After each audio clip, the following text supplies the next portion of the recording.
오늘 말씀은 마가복음 2장 3절에서 12절까지 말씀을 본문으로 죄를 사하는 권세, 이 제목으로 말씀을 살펴보도록 하겠습니다. 3절에서 12절까지 말씀을 우리가 교대로 읽고 마지막 12절은 같이 읽도록 하겠습니다. 사람들이 한 중풍병자를 네 사람에게 메워 가지고 예수께로 올세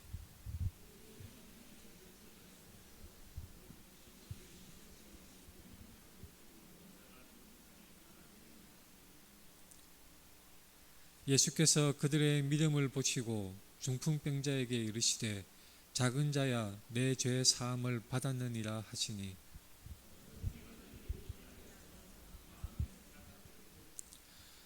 이 사람이 어찌 이렇게 말하는가 신성 모독이로다. 오직 하나님 한 분 외에는 누가 능히 죄를 사하겠느냐.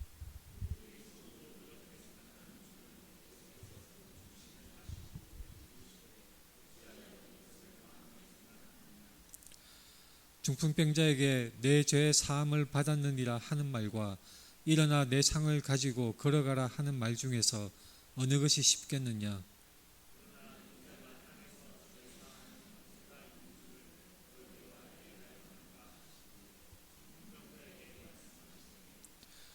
내가 내게 이르노니 일어나 내 상을 가지고 집으로 가라 하시니. 같이 읽겠습니다. 그가 일어나 곧 상을 가지고 모든 사람 앞에서 나가거늘 그들이 다 놀라 하나님께 영광을 돌리며 이르되 우리가 이런 일을 도무지 보지 못하였다 하더라. 아멘. 우리 앞뒤 좌우 돌아오면서 같이 반갑게 인사하겠습니다. 사랑합니다. 축복합니다. 사랑합니다. 축복합니다. 오늘 본문 말씀은 한 중풍병자를 네 사람이 예수님 앞에 데려가기 위해서 지붕을 뚫고 예수님 앞으로 달아내린 사건입니다. 우리가 복음서 읽을 때 정말 인상적으로 재미있는 사건이라고 할 수가 있겠습니다. 그래서 제 기억에 주일학교 때 이 말씀 들을 때 재밌었던 그런 기억이 남아 있습니다.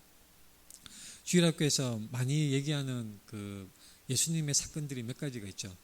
뽕나무에 올라간 삭개오, 그리고 지붕을 뚫고 오늘 이 본문 말씀 중풍병자를 예수님 앞으로 달아내린 이 사건이 아이들인 어린이들에게도 재밌는 그런 사건이라고 할 수가 있습니다.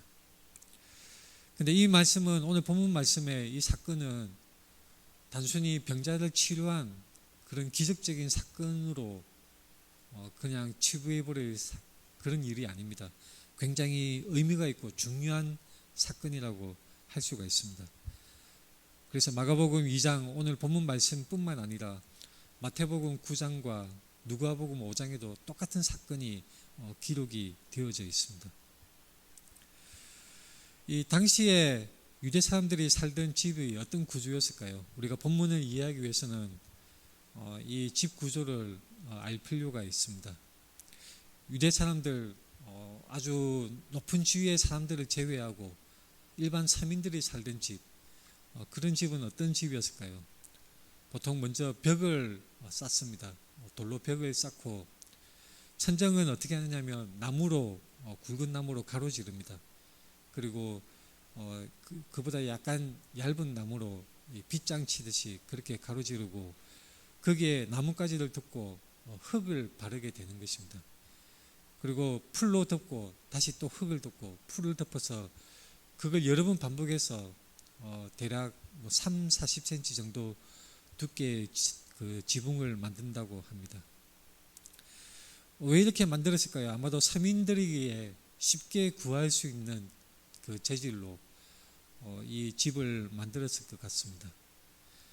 근데 흙을 덮고 풀을 덮고 다시 흙을 덮는 그런 형식이었기 때문에 비가 오면 자주 물이 새고 그걸 보수하지 않고 가만히 놔두면 쉽게 무너지는 그런 허약한 지붕이었다고 합니다. 그래서 자주 사람들이 지붕을 수선하고 그리고 우리가 흔히 롤러로 부르는 둥그런 무거운 돌로 계속 지붕을 다지는 그런 작업이 필요했다고 합니다. 근데 이 서민들이 살던 이 집 건축 방식은 당시 유대 사람들이 살던 그 집 건축 방식은 구약시대나 신약시대나 큰 변화는 없었던 것 같습니다. 지붕에 풀과 흙을 덮는 그 방식, 그래서 풀로 덮었기 때문에 지붕에서도 풀이 쉽게 자라고 이 풀로 무성한 그런 풍경이었을 것입니다. 그래서 시편 129편에 보면 이런 말씀이 있습니다. 그들은 지붕의 풀과 같을지어다. 그것은 자라기 전에 마르는 것이라. 지붕에 풀이 쉽게 자라고 그것이 또한 금방 시들어버리는 그런 풍경을 우리는 짐작할 수가 있습니다. 또한 이 유대 서민들의 집은 창문이 작았기 때문에 집안은 어두운 편이었습니다. 대신에 이제 서늘한 집안이라고 할 수가 있겠죠. 그래서 아침이나 오후가 되면 사람들은 지붕에 올라가서 작업을 하거나 쉬는 시간을 휴식을 취하는 그런 문화가 있었다고 합니다. 그래서 서민들의 집을 보면 집이 이렇게 세워져 있으면 집 안에 들어가지 않고서도 지붕에 올라갈 수 있는 계단이 집 옆에 바로 이렇게 만들어져 있었습니다. 사람들이 계단을 통해서 바로 지붕으로 올라갈 수 있는 그런 구조였던 것이죠. 그리고 서민들의 집은 다닥다닥 붙어 있었습니다. 그리고 지붕과 지붕이 자기 집과 이웃집이 지붕이 연결되는 그런 구조였습니다. 그래서 길로 다니지 아니하고 지붕에서 지붕으로 쉽게 이동할 수 있는 마치 도로처럼 그렇게 다닐 수 있는 그런 구조였던 것입니다. 이 구조를 이해할 때에 예수님의 말씀을 또한 잘 이해할 수가 있습니다. 예수님이 그 종말의 때, 이 종말의 때를 예수님이 예언하는 말씀을 하시면서 AD 70년에 벌어졌던 로마 군대가 예루살렘을 멸망시킬 것을 말씀하면서 동시에 마지막 날에 대해서도 말씀하신 그런 예언의 말씀들이 있습니다. 가까이 AD 70년에 로마 군대가 예루살렘을 멸망시킬 때에 예수님이 경고의 말씀을 하신 부분이 있죠. 마태복음 24장에 보면 이 17절에 지붕 위에 있는 자는 집 안에 있는 물건을 가지러 내려가지 말며, 바로 유대에 있는 자들이 산으로 도망할 때에 지붕에서 지붕으로 빨리 도망을 할 것을 예수님이 말씀하고 있는 것입니다. 집 안에 있는 물건을 가지기 위해서 계단을 내려가서 집 안으로 들어가면 그만큼 늦어져서 참상을 겪을 수가 있는 것이죠. 그래서 지붕에서 지붕으로 빨리 피난하라고 예수님이 말씀하셨던 것은 그 당시의 지배 구조와 그 서민들이 어떤 삶을 살았는지를 이해할 때 이 말씀의 의미를 바르게 구체적으로 알 수가 있는 것입니다. 오늘 본 말씀에 한 중풍병자를 이 네 사람이 옮기는 장면이 나옵니다. 중풍병자, 우리가 중풍병자라고 하면 바로 우리 머릿속에 떠오르는 것이 있습니다. 우리가 아는 상식으로, 의학 상식이죠. 현대인의 의학 상식. 중풍병자라는 것은 뇌혈관이 막혀서 또는 출혈을 인해서 뇌 조직이 손상되고 그 사람의 근육으로 움직이는 뇌의 기능이 마비가 되어서 몸을 움직이지 못하는 그런 사람을 중풍병자라고 하는 것입니다. 그런데 성경에 중풍병자로 나와 있어서 우리가 이 사람은 뇌의 혈관이 터졌구나, 뇌졸중을 앓았구나 이렇게 생각을 해버리면 안 됩니다. 성경에 나오는 이 병의 명칭, 이런 것들은 다 고대인들이 상식적으로 생각하는 증상을 보고 명칭을 붙인 것입니다.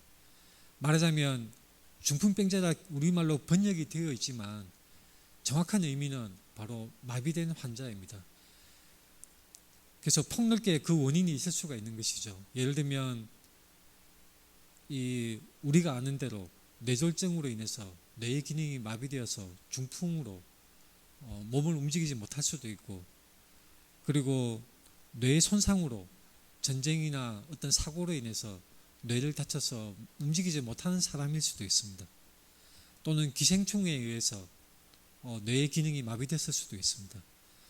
또는 우리가 잘 아는 파킨슨 병으로 신경세포가 손상되어서 몸을 움직이지 못하는 그런 증상일 수도 있습니다. 때로는 목이나 등의 척수가 손상되거나 다쳐서 움직이지 못하는 사람일 수도 있습니다. 고대인들은 이런 다양한 원인이 있을 수 있는데 그 결과로 몸이 굳어져서 움직이지 못하는 사람, 그 마비된 사람을 일컫는 단어가 우리말로는 중풍병자로 번역이 된 것입니다. 이 다른 병명이 나오는 성경에도 있죠. 혈루병, 이것은 우리가 흔히 생각하기에 피를 흘리는 병이다 생각하기 쉽지만 보통 자궁에서 피를 흘리는 여러 가지 원인에 있을 수 있는 그런 증상을 고대인들은 뭉뚱그려서 얘기를 하는 것입니다. 이 중풍병자는 마비가 되어서 움직이지 못하는 상태입니다. 그런데 예수님께 이 사람을 데려가면 나음을 받을 수 있겠다는 그런 믿음이 이 사람들에게 있었습니다. 그래서 이 사람들이 이 중풍병자를 침상에 실어서 예수님께로 실어 나르게 됩니다. 어떻게 옮겼을까요? 제가 이해를 돕기 위해서 한 사이트에서 이미지를 하나 긁어왔습니다. 4명이 중풍병자를 옮기는 이 장면입니다. 나뭇가지의 사이에 천이나 여러 가지 소재로 엮어서 마치 우리가 축구 경기에서 그 축구 선수가 다쳤을 때 옮기는 간이 침대인 것처럼 이 사람들은 환자를 옮겼을 것입니다. 당시 예수님은 어떤 사람이었습니까? 흔히 말하는 슈퍼스타였습니다. 슈퍼스타. 예수님은 마가복음 1장에서 많은 기적을 일으킨 것이 나옵니다. 그 예수님의 소문이 온 갈릴리 사방에 퍼졌습니다. 마가복음 1장 28절에 예수의 소문이 곧 온 갈릴리 사방에 퍼지더라. 왜 이 소문이 퍼졌을까요? 예수님의 가르침은 권위가 있었고 율법학자들 바리새인들과는 달리 권위가 있는 말씀이었습니다. 단순히 성경 말씀을 해석하는 것이 아니라 마치 하나님이 말씀하시는 것처럼 권위 있는 말씀으로 예수님은 가르침을 펴섰던 것입니다. 일단 예수님은 귀신을 쫓아내셨고 이 병을 고치는 그 많은 병자를 고치시는 그런 이적을 행하신 분입니다. 또한 특별히 나병 환자를 고치신 사건, 이 사건이 폭발적으로 많은 군중들이 예수님께 모여드는 그런 계기가 되었다는 것을 알 수가 있습니다. 가버나움에서 중풍병자의 이 사건, 본문 사건에 이 사건이 일어나기 전에 이미 예수님은 귀신을 쫓아내고 병을 고치는 기적을 일으키는 그런 치유자로서 유명한 슈퍼스타였던 것입니다. 마가복음 1장 40절에 나병 환자를 고치시는 그런 장면이 나옵니다. 예수님은 나병 환자에게 삼가 아무에게도 아무 말도 하지 말라고 그렇게 말씀하시면서 몸을 제사장에게 보여서 유대 사회에 다시 복귀할 것을 예수님이 명령을 하셨던 것이죠. 근데 그 사람은 나가서 너도 나도 누구나 이 일을 알 수 있도록 소문을 내버렸습니다. 그래서 많이 전파되어서 그 때문에 예수님이 다시는 드러나게 다니지 못할 정도로 수많은 군중들이 예수님을 따라 다녔던 것입니다.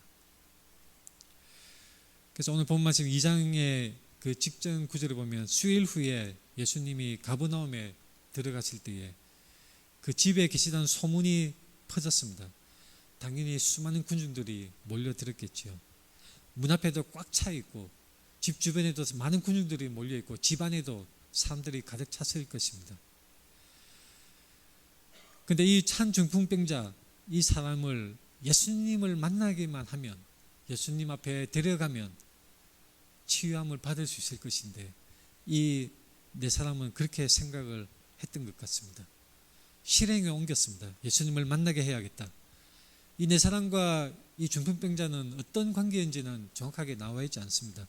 친인척 관계였는지 아니면 친구 관계였는지 아니면 이웃집 사람들이었는지 그 구체적인 관계는 알 수 없으나 이 네 사람은 중풍병자를 이 이미지와 같이 간이 침대에 눕혀서 예수님께로 옮긴 것입니다. 근데 많은 사람이 꽉 모여 있습니다. 우리가 흔히 아이돌 하면 군중이 꽉 모여 있는 그 상황을 쉽게 알 수가 있죠. 예수님은 당대 최고의 슈퍼스타, 너무나 유명한 분이었기 때문에 수없이 많은 군중들이 가득 들어찬 상황이었습니다. 어떻게 하면 예수님을 만날 수 있을까요?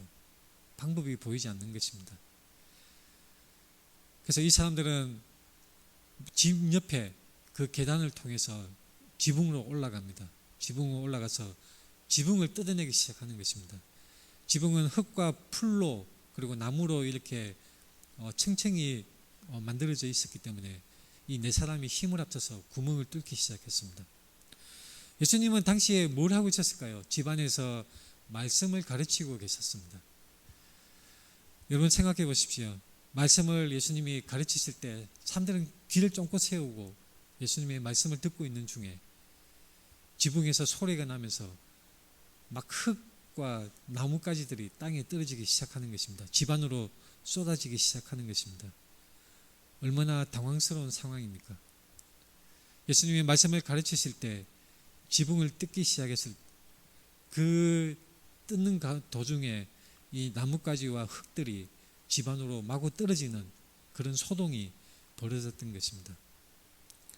지붕을 뜯어서 침상으로 이 환자를 달아내렸다. 우리는 이 말씀을 읽을 때 무슨 엘리베이터 문이 열리듯이 지붕이 쫙 열려서 간단하게 그냥 내렸구나 생각하기 쉽지만 간단한 작업이 아닙니다. 이 지붕을 뜯는데도 시간이 걸렸고 상당한 소음과 먼지와 흙들이 그리고 나뭇가지들이 집안으로 쏟아져 내렸을 것입니다. 어떤 사람들은 이런 행위를 하는 이 네 사람을 나무랄 수도 있었겠죠. 도대체 무슨 짓이냐? 예수님께서 말씀을 가르치시는데 왜 지붕을 뜯고 난리냐? 이렇게 꾸짖을 수도 있었을 것입니다.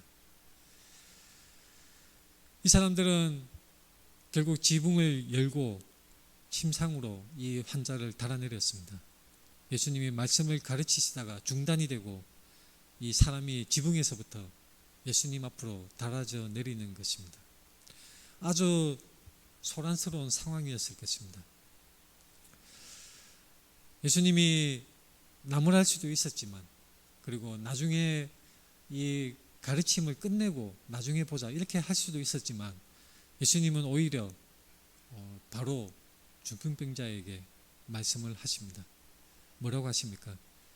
작은 자야 내 죄 사함을 받았느니라. 예수님이 왜 작은 자야라고 하실까요? 이것은 흔히 사용되는 말이었습니다. 이 단어 원어 자체는 랍비가 제자들을 부를 때에 친근하게 친밀한 관계 속에서 부르는 그런 호칭입니다. 마가복음 10장 24절에 제자들이 예수님과 대화하는 장면이 나오는데 예수님께서 뭐라고 하시냐면 얘들아 하나님의 나라에 들어가기가 얼마나 어려운지 낙타가 바늘기로 나가는 것이 부자가 하나님 나라에 들어가는 것보다 쉬우니라 이런 가르침을 펴시는 장면이 나옵니다.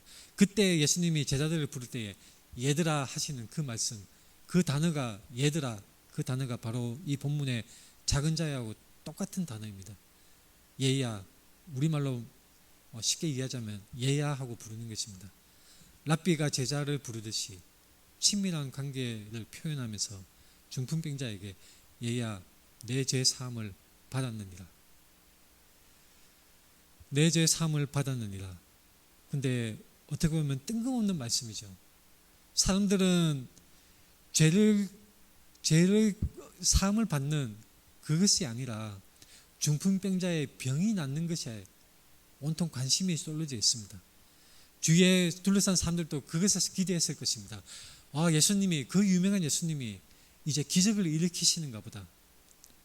놀라운 기적의 현장을 우리가 눈으로 볼 수 있구나. 얼마나 기대를 했겠습니까? 근데 예수님은 정말로 뜬금없는 말씀, 내 죄 사함을 받았느니라 이렇게 말씀하시는 것입니다. 그때 서기관들이 마음에 생각합니다. 죄를 사한다고?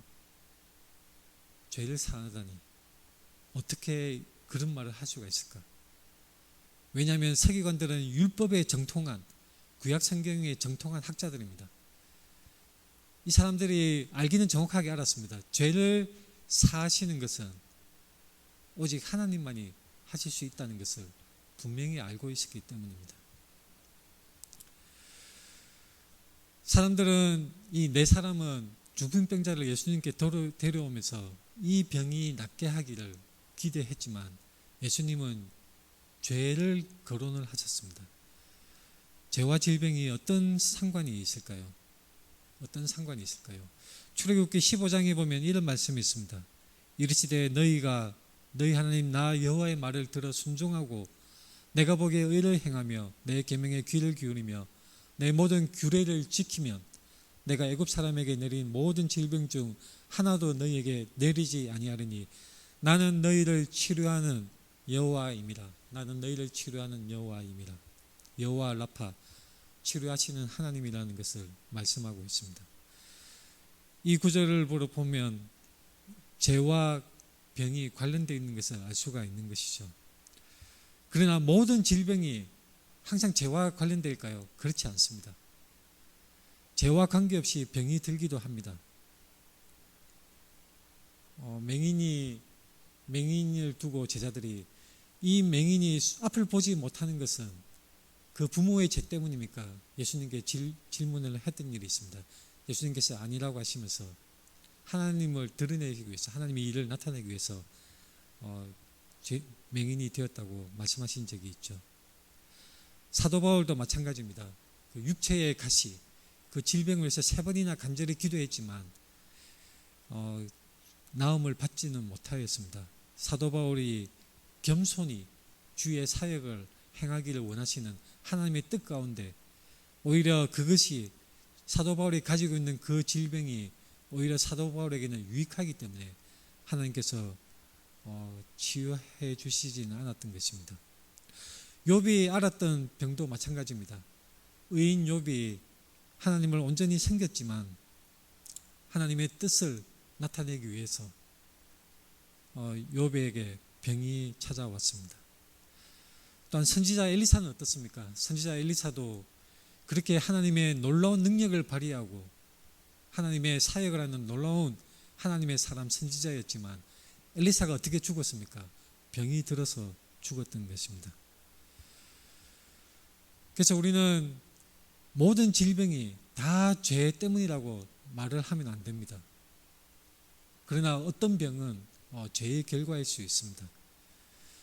이 중풍병자를 데리고 예수님께로 나왔을 때 이 질병이 치유되기를 원하는 사람들은 병이 낫기를 기대하였지만 예수님은 죄를 사하는 것에 관해서 말씀을 하신 것입니다.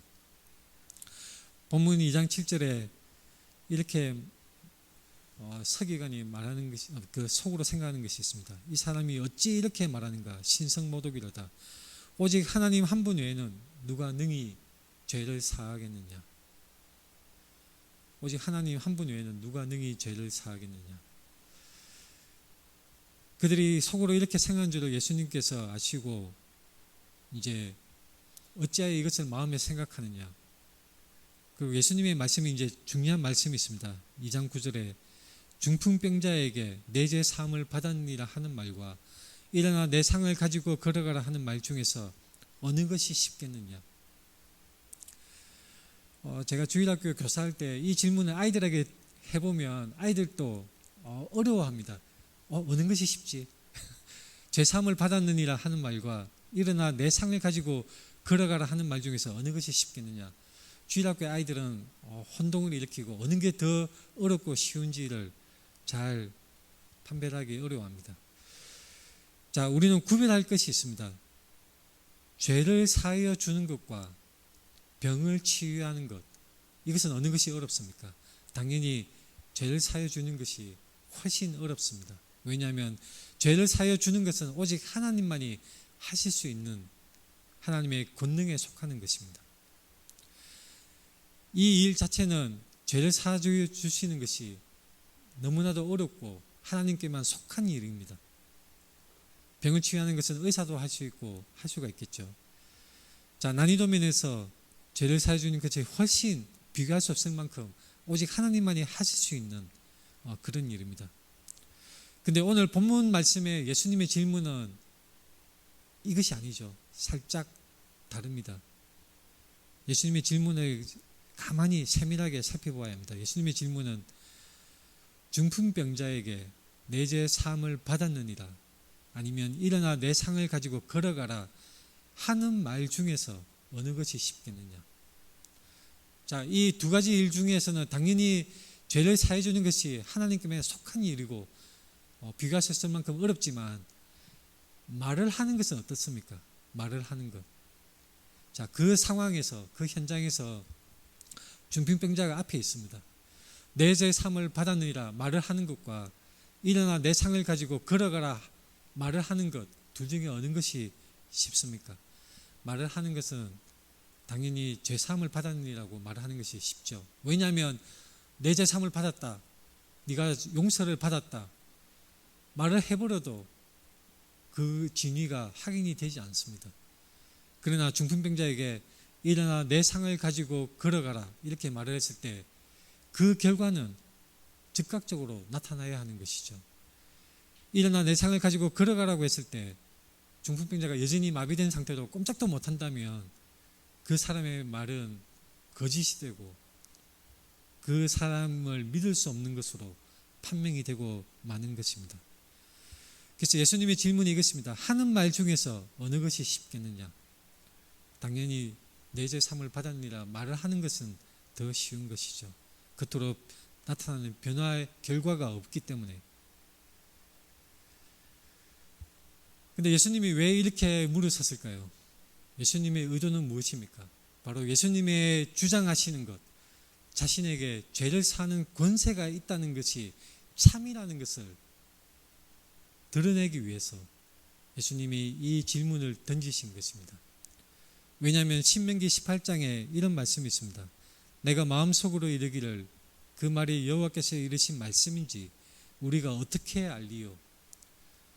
자, 판명하는 방법이 22절에 나옵니다. 만일 선지자가 있어 여호와의 이름으로 말한 일에 정함도 없고 성취함도 없으면 이는 여호와께서 말씀하신 것이 아니요 그 선지자가 제 마음대로 한 말이니 너는 그를 두려워하지 말지니라. 바로 참 선지자와 거짓 선지자를 판별하는 방법은, 참 선지자, 하나님이 주신 말씀을 전하는 참 선지자는 그가 하는 모든 말이 하나도 잘못되는 것이 없이 그대로 이루어지는 것을 알 수가 있습니다. 반면에 거짓 선지자는 바로 그 사람의 한 말이 이루어지지 않고 거짓으로 판명되는 것이 나타나는 것입니다. 이 원리는 지금도 마찬가지죠. 지금도 수많은 거짓 선지자들이 있습니다. 전에도 말씀드렸다시피 몇 년 뒤에 북한이 쳐들어와서 우리 대한민국이 망한다 그렇게 예언하는 사람들도 있었죠. 그리고 미국의 아주 유명한 예언자는 한국이 금방 망할 것이다 그렇게 예언하는 사람들도 있었습니다. 어떤 사람은 2010년에 세상이 끝난다고 말을 하는 사람도 있었습니다. 더 거슬러 올라가면 1999년에 그 이단처럼 종말이 온다고 말하는 사람들도 있었죠. 그 사람들이 완전히 잘못되었다는 것은 바로 그 일이 일어나지 않았다는 것을 우리가 알기 때문에 그들은 완전히 틀렸다는 것을 알고, 무엇보다도 하나님의 말씀에 종말의 때를 분명하게 그 누구도 알지 못한다고 말씀하셨기 때문에 그 시한부 종말을 주장하는 사람들은 모두 거짓 선지자라는 것을 우리는 알 수가 있는 것입니다. 예수님이 죄를 사하여 주시는 권세가 있다는 것을 말씀하시고 그 다음에 이 병자를 치유하신다면 예수님이 권세가 있다는 것을 증명하는 일이 이 신명기의 판별법에 바로 비추어서 참으로 되기 때문에 예수님이 이 말씀을 하신 것입니다. 그러나 인자가 땅에서 죄를 사하는 권세가 있는 줄을 너희로 알게 하려 하노라. 인자는 바로 사람의 아들이라는 뜻입니다. 이것은 단순히 예수님이 자신을 그냥 습관적으로 아무 의미 없이 말하는 것이 아니라 이것은 다니엘서에 인자라는 그 표현이 사용되었는데 바로 하나님의 보내신 메시아, 하나님이 보내신 메시아를 분명히 드러내는 말씀입니다. 다니엘서 7장 13절 14절에 내가 또 밤 환상 중에 보니 인자 같은 이가 하늘 구름을 타고 와서 옛적부터 항상 계신 이에게 나아가 그 앞으로 인도되며 그에게, 그 인자 같은 이에게, 그에게 권세와 영광과 나라를 주고 모든 백성과 나라들과 다른 언어를 말하는 모든 자들이 그를 섬기게 하였으니 그의 권세는 소멸되지 아니하는 영원한 권세요 그의 나라는 멸망하지 아니할 것이니라.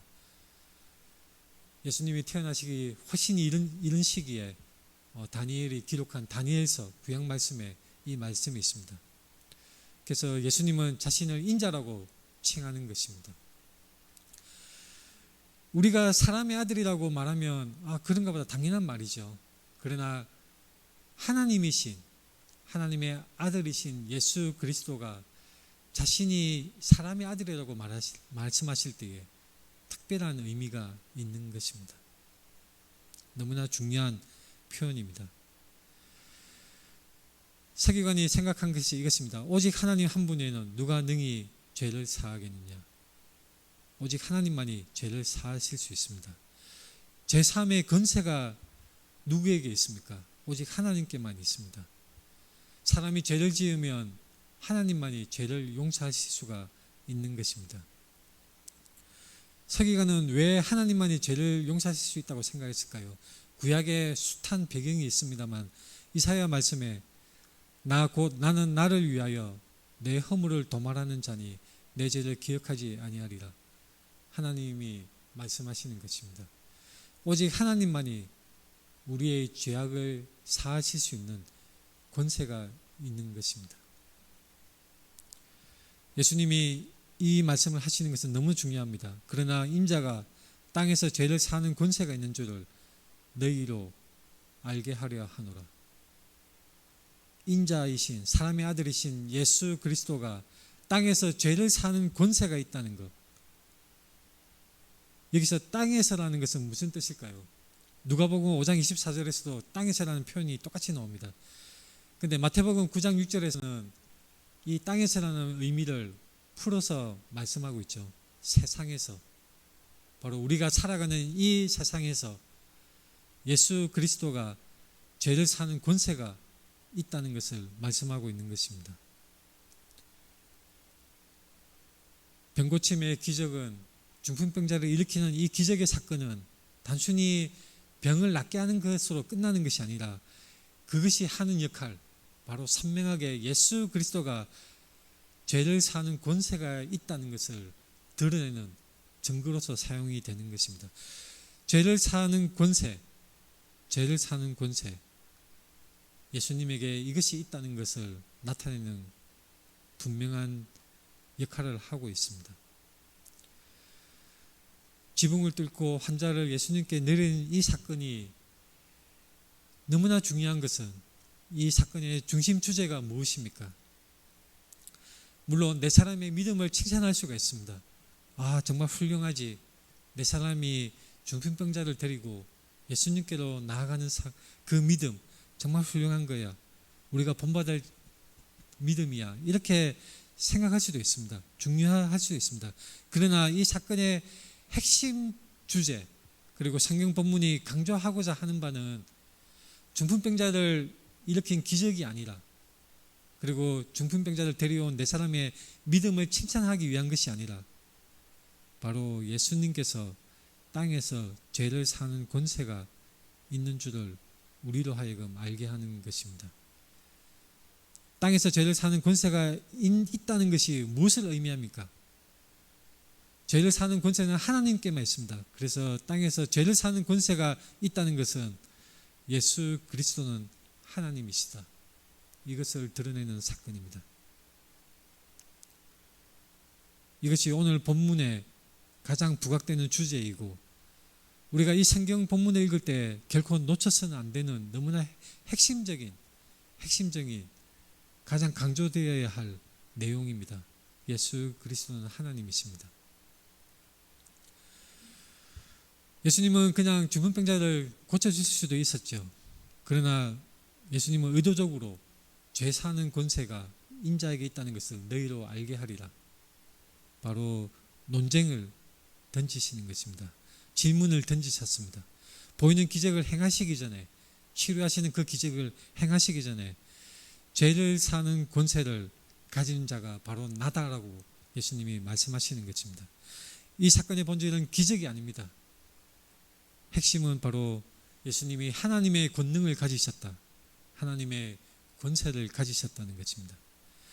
그것을 증명하는 것, 바로 아까 말씀드린 신명기 말씀대로 예수님은 그대로 중풍병자를 일으켜서 침상을 가지고 나가게 하심으로 그분의 말씀, 죄를 사는 권세가 있다는 것을 증명하신 것입니다. 여러분은 예수 그리스도가 하나님이시라는 것을 믿습니까? 예수 그리스도가 하나님의 아들이시라는 것을, 성자 하나님이신 것을 믿고 있습니까? 그분의 행하신 일들과 말씀을 정직하게 받아들이시고 말씀을 믿으십시오. 이것은 오늘 본문의 너무나 중요한 말씀입니다. 오늘 본문 말씀의 제목을 정할 때에 저는 이걸 고민했습니다. 지붕 뚫고 하이킥이라는 드라마가 있죠. MBC에서 2009년에 방영을 한 드라마라고 합니다. 저는 이 드라마를 보지는 않았지만 이 본문을 읽을 때 저는 지붕 뚫고 하이킥이라는 드라마 제목이 제 머릿속에 떠올랐습니다. 이 드라마가 이 제목을 이렇게 지은 것은 바로 지붕을 뚫는다는 것, 그것은 한계를 초월해서 한계를 뚫고 틀을 깨버린다는 그런 의미를 가지고 있습니다. 중풍병자들 예수님 앞으로 데려간 네 사람, 많은 군중이 모여 있어서 예수님 앞에 나아갈 수가 없는 그 상황에서, 그 불가능한 상황 속에서 한계를 뚫고 틀을 깨버리는 그런 창의적인 발상, 적극적인 발상을 하고 행동에 옮긴 그 네 사람, 바로 믿음과 적극성을 보여준 사람들입니다. 우리는 이 사건을 보면서 몇 가지 질문을 우리 자신에게 던져볼 수가 있습니다. 제가 질문을 던질 텐데 마음속으로 한번 곰곰이 생각해 보십시오. 당신은 혹시 영적으로 마비된 사람이 아닙니까? 나는 아무것도 못해. 나는 기도도 못해. 예배도 못해. 나는 믿음이 없어. 믿음의 행동을 할 수가 없어. 나는 그저 누워 있어야 해. 영적으로 마비된 사람, 혹시 우리 자신이 아닙니까? 아니면 당신은 혹시 서기관들과 같은 사람이 아닙니까? 서기관들은 어떻게 예수님 앞에서 행동을 하였습니까? 이 마가복음 2장 6절에 적나라하게 서기관들의 그 마음 상태를 표현하고 있습니다. 어떤 서기관들이 거기 앉아서, 마음에 생각하기를 거기 앉아서 완고하고 딱딱한 삐뚤어진 마음으로 예수님을 배척하는 그 자세를 엿볼 수가 있는 것입니다. 서기관들은 그 누구보다도, 그 수없이 많이 모인 군중들, 서민들 그 누구보다도 구약 말씀을 정통하게 잘 알았습니다. 세세하게 구절구절마다 그 말씀을 알았지만 정작 그 말씀이 증거하는 예수 그리스도, 참 메시아이신 예수 그리스도를 받아들이지 않았던 것입니다. 믿음으로 들어가지 않고 그리스도의 편에 서지 않고 그리스도와 연합되지 않고 그저 말씀은 많이 듣고 말씀은 잘 알지만 삐딱하게 그냥 앉아서 예배가 별로네, 그렇게 판단해버리고 비방하는 그런 사람들이 혹시 우리 모습이 아닙니까? 제가 여러분에게 도전하고 싶은 세 번째 질문은 이것입니다. 당신에게 중풍병자를 도운 내 사람과 같은 믿음의 끈기와 적극성이 있습니까? 하나님의 아들 예수 그리스도, 그분이 있습니다. 근데 그분께 나아가야 하는데 그저 지레짐작으로 포기해버리고 믿음으로 나아가지 않고 눈에 보이는 장애물에 그저 단념해버리고 그냥 주저앉는 그런 나약한 모습이 혹시 우리에게 있지 않습니까? 우리가 그것을 뚫어버려야 합니다. 지붕 뚫는 그런 적극적으로 주님께 나아가야 합니다. 또한 우리는 마비된 사람들에게 도움이 되어야 합니다. 마비된 사람들이 있습니다. 복음을 듣지 못한 사람들이 있습니다. 주님을 알지 못하고 죽어가는 사람들이 우리 주변에 너무나 많이 있습니다. 우리가 매주 토요일마다 돌아가면서 전도 모임을 하고 있습니다.